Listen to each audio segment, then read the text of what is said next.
A Bíblia deixa claro no capítulo 1 de Gênesis que Deus criou tudo. Porém, não deixa claro qual foi a origem do diabo. No versículo 31 está escrito assim: viu Deus tudo quanto fizera, e eis que era muito bom. Houve tarde e manhã, o sexto dia. Gênesis 1, 31. Então, na criação, os anjos criados também eram bons, além de não detalhar quando e como foi a criação do diabo. Gênesis não tem informações sobre a queda de Satanás. Na verdade, não há detalhes bíblicos sobre a criação dos seres celestiais. Eles também foram criados por Deus, mas não sabemos em que tempo. Porém, podemos entender que o Senhor criou todos os anjos bons, incluindo o diabo.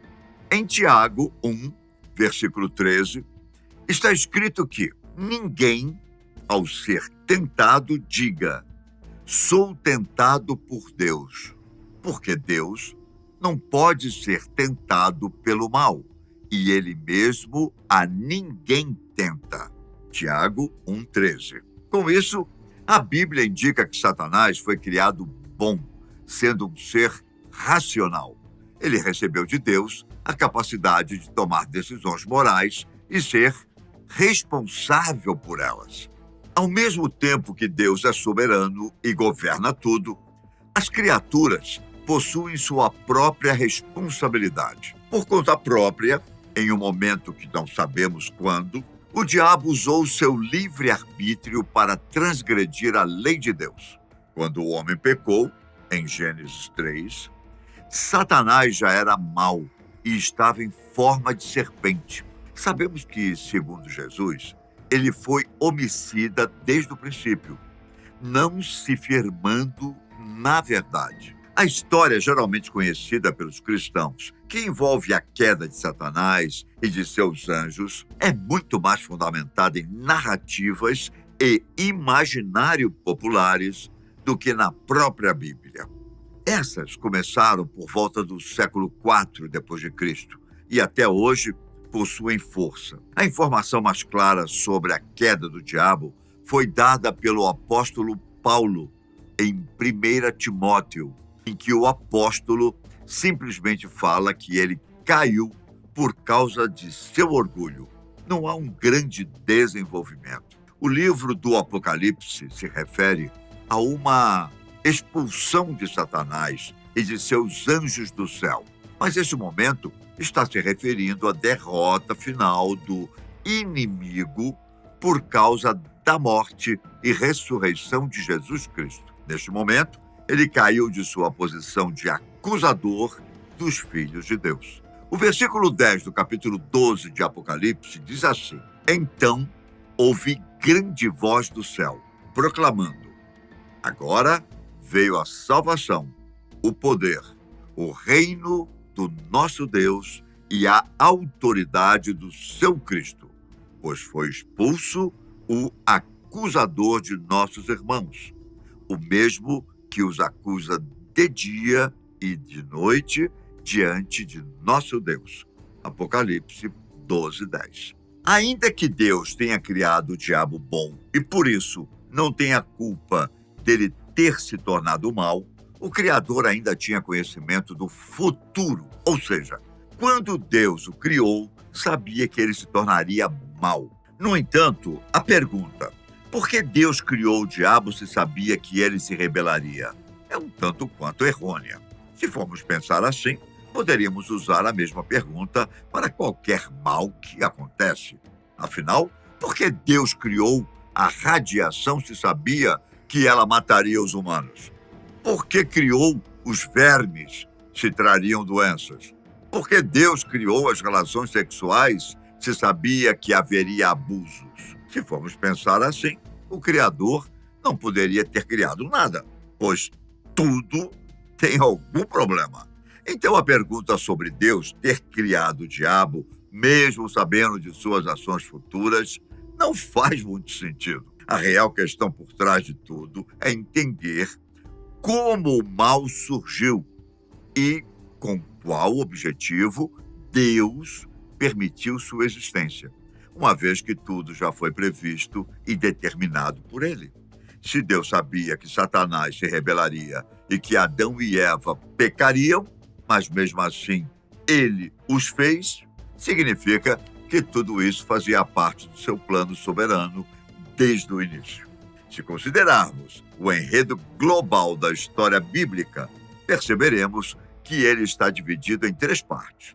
O paraíso, que consiste no mundo perfeito criado por Deus antes da queda. O paraíso perdido, que é o momento em que estamos até agora e que vai se encerrar quando o Apocalipse 20 se cumprir, quando houver novos céus e nova terra. Nesse momento, começará o paraíso recuperado. Na Bíblia, de longe a maior parte é dedicada ao paraíso perdido. A cruz está dentro desse enredo, já que foi planejado desde o início e era conhecido e pré-ordenado por Deus que Cristo iria para a cruz para salvar aqueles que escolheu. Mas assim surge a pergunta: por que não ir direto para o paraíso recuperado? Por que fazer todo esse caminho do paraíso ao paraíso perdido e depois ao paraíso recuperado? A conclusão que podemos chegar é que essas coisas, tanto as más quanto as boas, são e sempre foram propósito de Deus. Era um objetivo dele criar um mundo no qual sua glória pudesse se manifestar em toda a plenitude. A glória de Deus é o objetivo principal da criação e de tudo que ele faz. A glória dele se manifesta quando os seus atributos estão em exibição perfeita e a história da redenção é uma parte disso. A ira e a misericórdia mostram as riquezas da glória de Deus. E todas as ações, a queda, redenção e salvação, servem ao propósito de glorificar a Deus. A maior exposição da glória foi na cruz, na qual sua ira, sua justiça e sua misericórdia se reuniram. A rebelião de Satanás e a queda de Adão e Eva fazem parte da história que culminou no sacrifício de Jesus. Mesmo assim, Deus não é o autor do pecado, pois ele é completamente bom. A responsabilidade é daqueles que erram. Deus ordenou livre e inalteravelmente tudo o que acontece, mas de um modo que ele não é o autor do pecado, e nem a vontade da criatura é violada. Isso quer dizer que Deus ordena os eventos futuros de uma forma que a liberdade dos seres permanece. Ele controla tanto todas as coisas que mesmo quando os seres fazem aquilo que desejam, estão também realizando a vontade suprema do Pai. Os teólogos chamam isso de concorrência. Agora, vamos responder a segunda pergunta. Por que o demônio ainda não foi destruído? Na verdade, essa pergunta está errada e mostra a limitação humana. Quando Jesus morreu na cruz, o diabo foi derrotado e sua condenação foi decretada. Ela acontecerá no fim dos tempos, quando ele será jogado no inferno. Para Deus, isso já aconteceu, pois, para ele, não existe tempo. O Criador não está limitado ao espaço-tempo e, por isso, consegue atuar em todos os lugares e em todos os tempos de uma vez. Porém, nós humanos ainda estamos limitados ao nosso tempo. Por isso, ainda não enxergamos o dia em que Satanás será completamente derrotado. Mas esse dia já chegou e foi consumado do ponto de vista eterno de Deus. Caso queira entender um pouco mais sobre esse assunto, pesquise sobre já, mas ainda não. Na teologia, esse termo explica coisas que existem e são conhecidas hoje, mas não ainda em sua forma total. Se você teve dificuldade de entender algum conceito aqui, não se assuste. Afinal, como o nosso cérebro limitado poderia compreender conceitos relacionados a uma divindade tão superior? Não é?